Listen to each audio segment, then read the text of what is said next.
Hello everyone, गणित की इस क्लास में मैं आपको इस वीडियो में प्रायिकता से रिलेटेड सिक्के के सवालों को सॉल्व करना बताऊंगी कि किस तरीके से सिक्के से रिलेटेड जो भी सवाल आते हैं उनको हम सॉल्व करेंगे। तो पहले सिक्के से रिलेटेड हम कॉन्सेप्ट को समझ लेते हैं कि जब एक सिक्के को उछाला जाता है तब कौन कौन से संभावित परिणाम आते हैं। दो सिक्के को उछालने पर क्या होता है, तीन सिक्के को उछालने पर क्या होता है, कौन कौन से संभावित परिणाम आते हैं और अनुकूल कौन कौन से उसके परिणाम हम ज्ञात कैसे करेंगे। तो आइए इसको देख लेते हैं। तो सबसे पहले मैं एक सिक्के की उछाल को बता रही हूँ कि जब एक सिक्के को उछाला जाता है तो कुल संभावित परिणाम आते हैं दो, यानी या तो चित आ सकता है या पट आ सकता है, यानी हेड आ सकता है या फिर टेल आ सकता है। चित को हम इंग्लिश में कहते हैं हेड और पट को हम कहते हैं टेल। तो एच और टी से इनको दर्शाते हैं, यानी चित को एच से और पट को टी से। तो ये कुल दो संभावित परिणाम आते हैं। आपको पता ही है सिक्के पर एक तरफ चित होता है और एक तरफ पट होता है, यानी इसके अलावा कोई और परिणाम नहीं आएंगे यदि हम इसको उछालेंगे तो कुल संभावित परिणाम कितने आते हैं, दो। नेक्स्ट हम आ जाते हैं कि एक सिक्के को दो बार उछालें, यानी एक सिक्के को हमने एक बार उछाला और फिर एक सिक्के को हमने दोबारा भी उछाला। तो दोनों बार में या फिर हम दो सिक्कों को एक साथ ले लें। अब हमने दो सिक्के ले लिए एक साथ और इनको हमने एक साथ उछाला, तो बात एक ही है, या तो हम एक सिक्के को दो बार उछाल लें या फिर दो सिक्कों को हम एक साथ उछाल लें। तो अब जब हम दो सिक्कों को एक साथ उछालते हैं या फिर एक सिक्के को दो बार उछालते हैं तो हमारे कुल संभावित परिणाम क्या क्या आ सकते हैं, कौन कितने होते हैं वो। तो हम देखेंगे कि या तो दोनों पर इस पर एच और इस पर एच आ सकता है, यानी एक परिणाम ये हो सकता है, या फिर एक परिणाम हो सकता है कि इस पर एच आ जाए इस पर टी आ जाए, या फिर पहले वाले पर टी आ जाए इस पर एच आ जाए, या फिर दोनों पर टी, इस पे भी टी और इस पे भी टी आ जाए। तो यदि हम दो सिक्कों को एक साथ उछालें या फिर एक सिक्के को हम दो बार उछालें तो हमारे कुल संभावित परिणाम आते हैं 4। और ये कुल संभावित परिणाम है H H, H T, T H और टी टी। और इसको हम कितने परिणाम हैं ये, इसको इस सूत्र की सहायता से हम याद कर लेते हैं कि एक सिक्के पर दो होते हैं, यानी 2 की पावर 2, दो बार उछाला जा रहा है सिक्के को तो 2 की पावर 2, यानी 2 गुणा 2 बराबर 4। अब आगे देखिए, यदि एक सिक्के को 3 बार उछाला जाता है या फिर 3 सिक्कों को एक बार उछाला जाता है, मैं आपको पहले बता चुकी हूँ ये एक सेम चीज़ है। यदि एक सिक्के को हम 3 बार उछालें या फिर 3 सिक्कों को एक साथ उछाल लें एक बार, तो अब कुल यहाँ पर कितनी संभावना होती है परिणाम आने की, कुल कितने हमारे संभावित परिणाम आ सकते हैं, हमारे कुल यहाँ पर 8 आ सकते हैं। देखो एक सिक्के पर दो परिणाम है, 3 बार उछाला है, 2 की पावर 3, यानी 2 गुणा 2 गुणा 2, सॉल्व करेंगे तो क्या आएगा 8, यानी 8 हमारे कुल संभावित परिणाम प्राप्त होंगे। और वो कौन कौन से होंगे, यदि हमने 3 सिक्कों को एक साथ उछाला है तो इन तीनों पर हमारे एच एच एच आ सकता है, एक परिणाम ये हो गया। 3 सिक्के हैं हमारे, यदि हमने एक बार उछाला या तो इस पर एच एच एच आ सकता है या फिर उसमें पहले दो सिक्कों पर एच आ सकता है और तीसरे वाले पर टी आ सकता है, या फिर इस पर एच, इस पर टी, इस पर एच आ सकता है, या फिर पहले वाले पर टी, इन दोनों पर एच आ सकता है, या फिर एच इस पर और टी इस पर आ सकता है, या फिर टी इस पर, एच इस पर, टी इस पर आ सकता है, या इन दोनों पर टी आ करके इस पर एच आ सकता है, और या फिर तीनों पर टी आ सकता है। यानी कुल 8 जो हमारे परिणाम हैं वो हमारे संभावित जो परिणाम है वो ये आ सकते हैं जब हम एक सिक्के को 3 बार उछालें या फिर 3 सिक्कों को हम एक बार उछालें, तब ये हमारे 8 कुल संभावित परिणाम आ सकते हैं। आप इसको बार बार जब याद करेंगे इन सवालों को तो हमारे कुल संभावित परिणाम भी आपको ध्यान आ जाएंगे कि हम एक एच एच एच, फिर 2 बार हमने एच ले लिया, एक बार टी ले लिया, फिर इस टी को हमने बीच में लिख लिया तो ये 2 बार एच, बीच में टी आ गया, फिर टी को इधर ट्रांसफ़र कर दिया यानी टी एच एच, और इधर से भी हमने ले लिया तीनों बार टी, फिर इसी तरीके से हम 2 बार पहले टी और फिर एच, ऐसे ही टी, फिर ये एच हमारा ट्रांसफ़र इधर हो गया तो एच इधर आ गया, फिर एच को वापस हमने इधर ट्रांसफ़र कर दिया ना, 2 टी इधर आ गए। तो हमारी ये ट्रिक भी है ये इसको याद करने की कि हम इस कुल संभावित परिणाम को कैसे याद करें। अब आ जाते हैं इससे रिलेटेड सवालों पर। तो पहला सवाल हमारा जो बन रहा है वो ये है कि एक सिक्के को उछालने पर चित आने की प्रायिकता ज्ञात कीजिए। यानी एक सिक्के को उछाला जा रहा है तो चित आने की प्रायिकता ज्ञात करनी है। तो पहले तो देख लेते हैं कि एक जब सिक्के को उछाला जाता है तो कुल संभव परिणाम क्या होते हैं। इसको हम 1 बाय 1 सारे क्वेश्चंस को सॉल्व करेंगे। तो यहाँ पर एक सिक्के को उछाला जा रहा है तो कुल संभव परिणाम जो हमारे हैं वो कौन कौन से होते हैं, मैंने अभी आपको बताया था। तो जब एक सिक्के को उछाला जाएगा तो हमारा या तो एच आ सकता है या फिर टी आ सकता है। जब एक सिक्के को एक बार उछाला जाता है तो या तो एच आएगा या टी आएगा, यानी कुल संभव परिणाम हमारे कितने हो सकते हैं, 2। ठीक है। अब इनमें से पूछा जा रहा है चित आने की प्रायिकता, यानी अनुकूल परिणाम कितना है। अनुकूल परिणाम यानी किसके अनुकूल, चित आने के अनुकूल, यानी चित आना कितना है, क्या है ये एच, चित यानी एच। तो एच कितना है, 1 है इन दोनों में से, तो अनुकूल परिणाम कितना हो गया, 1।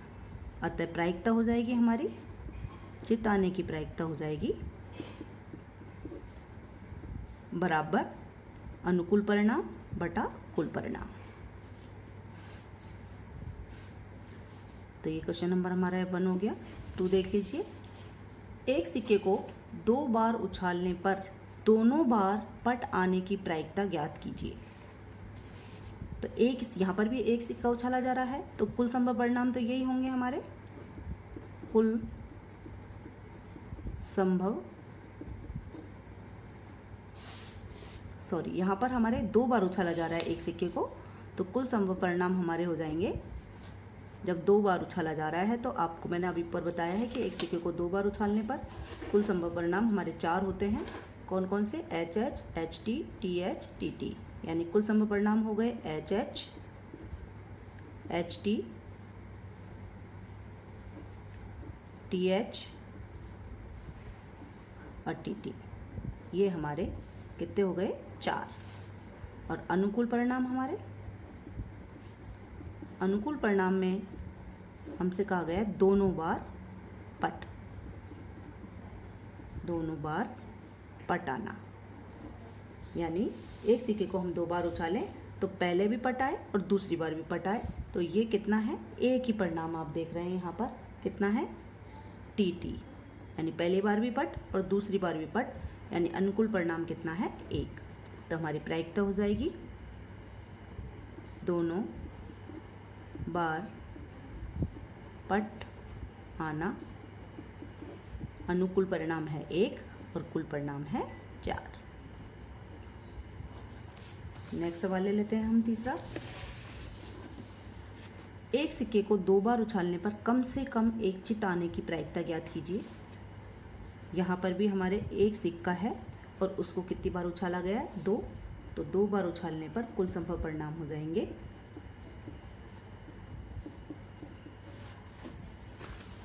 कुल संभव परिणाम हो जाएंगे हमारे वही H H, H T, T H और टी टी।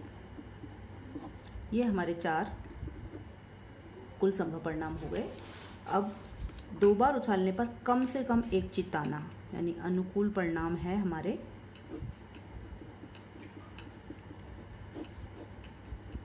कम से कम एक चित, यानी एक चित तो आएगा ही आएगा। यहाँ पर प्रायिकता में हमें इस सवालों की इस लैंग्वेज को समझ में आना बहुत ज़रूरी है। कम से कम एक चित का मतलब है, यहाँ पर चित कौन सा है, एच है, तो कम से कम एक चित आएगा, यानी एक तो आना ही आना है। तो यहाँ पर है एच, यहाँ पर है एच, यहाँ पर है एच। हमको ये देखना है जब कम से कम एक चित, पर एक हमारा ऐसा है जिसमें चित नहीं है, पर हमारी कंडीशन क्या है, कम से कम एक चित आए। तो इसमें इसमें इसमें सब में है हमारे तीनों में, तो हमारे अनुकूल परिणाम हो जाएंगे एच एच, HTTH, यानी जब एक सिक्के को 2 बार उछाला जाता है तो कम से कम एक बार तो चिताए, यानी पहली बार चिताए या दूसरी बार चिताए या दोनों बार चिताए, वो ये चिताए। पर हमारी जो लास्ट वाली कंडीशन है इसमें हमारे ना तो पहली बार चितारा ना बाद में भी चितारा, यानी ये नहीं होगी। तो अनुकूल परिणाम हमारे क्या हुए, ये तीनों। तो हमारे अनुकूल परिणाम हो जाएंगे 3। अतः प्रायिकता का हमारा सूत्र होता है ये, हम ये भी लिख लेते हैं, अनुकूल परिणाम बटा कुल परिणाम, यानी P क्या है, कम से कम एक चिताना, कम से कम एक चित आना बराबर अनुकूल कितना है 3 और कुल कितना है 4। तो ये क्या हो जाएगा 3/4। अगला सवाल हमारा देख लेते हैं। 2 सिक्कों को एक साथ उछालने पर एक चिताने की प्रायिकता बताइए। तो यहाँ से ही हम इसको सॉल्व कर लेते हैं पूरा नहीं लिखते हुए। कुल संभव परिणाम हमारे 4 हैं, शॉर्ट में हम इसको कर लेते हैं। और एक चिताना, तो एक चित यहाँ पर कौन कौन से में है, एक तो इसमें और एक इसमें, यानी कुल परिणाम तो हमारे हो गए, कुल संभव परिणाम तो है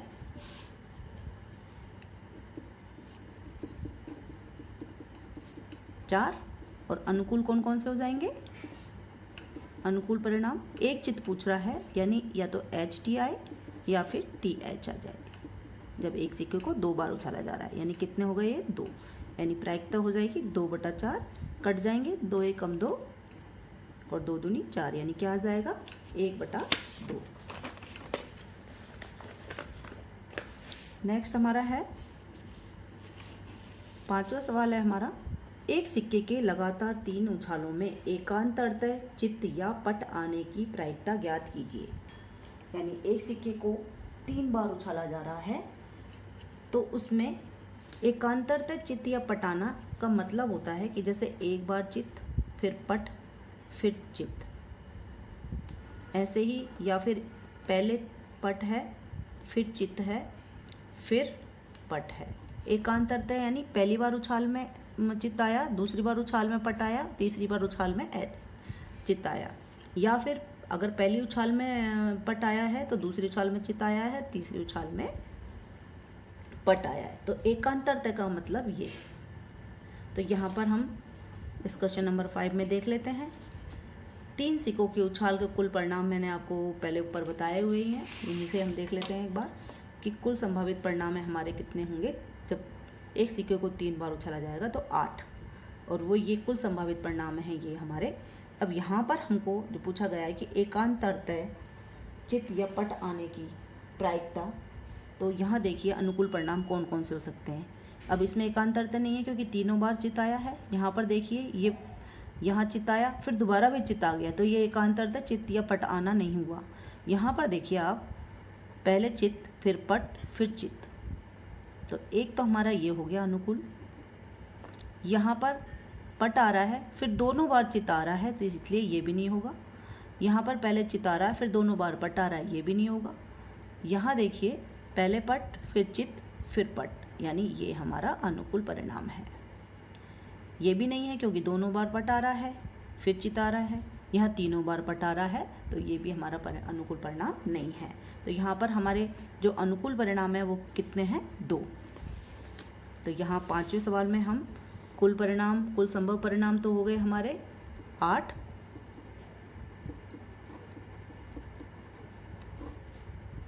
कितने हैं हमारे 8 हैं। ये हमारे 8 हैं ही, आप इनको लिख देना कौन कौन से हैं। H H H H H T H T H T H H फिर H T T T H T T T H और T T T, यानी तीनों बार पट। अब अनुकूल परिणाम कौन कौन से हैं इसमें। अनुकूल परिणाम हैं क्या है? एकांतरतः चित या पटाना। एकांतरतः चित या पट आना। ये हमारा कौन कौन सा हो गया था? एक तो ये हो गया और एक ये, यानी एच टी एच और दूसरा था टी एच टी। तो ये कितने परिणाम है हमारे? 2, यानी हमारी प्रायिकता हो जाएगी बराबर 2/8 बराबर 1/4। तो किसी सिक्के को 3 बार उछालें तो एकांतरतः चिट या पट आने की जो प्रायिकता है वो क्या होगी? 1/4। लास्ट जो सवाल है हमारा वो देख लेते हैं कि 2 सिक्कों को उछालने पर अधिक से अधिक 1 पट आने की प्रायिकता ज्ञात कीजिए। तो यहाँ पर क्वेश्चन नंबर 6 में कितने सिक्के हैं? 2 सिक्के हैं। तो 2 सिक्कों को जब उछालते हैं तो हमारे कुल परिणाम कितने आते हैं? अब इतने सवालों में आपको पता चल गया होगा कुल संभावित परिणाम कौन कौन से हैं और कितने हैं। तो आपको पता ही है 2 सिक्कों के H H, H T, T H और टी टी, यानी कितने हैं? 4। अब इसमें कहा गया है कि अधिक से अधिक 1 पट, यानी ज़्यादा से ज़्यादा 1 पट आ सकता है, 1 पट से ज़्यादा नहीं आना चाहिए। तो बस हमको ये देखना है 1 पट से ज़्यादा किस में है। कम चल जाएगा पर ज़्यादा नहीं चलेगा, यानी अधिक से अधिक 1 पट। तो यहाँ देखिए 1 पट से ज़्यादा केवल एक ही सिचुएशन बनती है, यानी ये नहीं है हमारा अनुकूल। बाकी का अधिक से अधिक, इसमें 1 पट आ रहा है, इसमें 1 पट आ रहा है, इसमें एक भी पट नहीं आ रहा। पर उसने ये नहीं कहा कि जिसमें पट नहीं आ रहा हो वो हो, यानी इसने सिर्फ कंडीशन ये रखी है कि ज़्यादा से ज़्यादा 1 पट आ सकता है, यानी 1 पट से कम भी आ सकता है, यानी कोई भी पट नहीं आए वो भी चल सकता है। तो वो भी अनुकूल परिणाम होगा। तो यहाँ पर अनुकूल परिणाम हमारे हो गए, कौन कौन से हो गए? एच एच, एच टी और टी एच। ज़्यादा से ज़्यादा 1 पट आना, इसमें 1 से ज़्यादा पट है इसलिए ये नहीं होगा। औरों में किसी में भी 1 से ज़्यादा पट नहीं है, यानी ज़्यादा से ज़्यादा 1 पट है। 1 पट से कम चल सकता है पर ज़्यादा नहीं चलेगा, क्योंकि अधिक से अधिक 1 पट लिखा हुआ है। यहाँ इस जो शब्द है, भाषा है, इसको आप समझ लेंगे तो इन सवालों में आपकी कहीं गलती नहीं होगी, आपके पूरे मार्क्स आएंगे। तो यहाँ पर देखिए प्रायिकता क्या हो जाएगी? अनुकूल परिणाम कितने हैं? 3, यहाँ पर हमारे हैं 3 और कुल परिणाम है 4, यानी अधिक से अधिक 1 पट आने की प्रायिकता हो जाएगी 3/4। तो मैंने आपको यहाँ पर सिक्के से रिलेटेड 6 सवाल ले लिए हैं और ये सारे काफ़ी कुछ कवर हो चुका है सिक्के से रिलेटेड सवालों को। और भी कोई सवाल हैं आपके वो उनकी आप प्रैक्टिस कीजिए, और अगर कोई सवाल आपको नहीं आता है तो कमेंट बॉक्स में कमेंट करके कहिए, जिससे मैं उसके ऊपर फिर वीडियो बना सकूं। आशा है आपको ये क्लास में समझ में आया होगा। तो यदि समझ में आया हो, अच्छा लगा हो वीडियो तो शेयर करें, लाइक करें और सब्सक्राइब नहीं किया हो तो सब्सक्राइब करें। Thank you.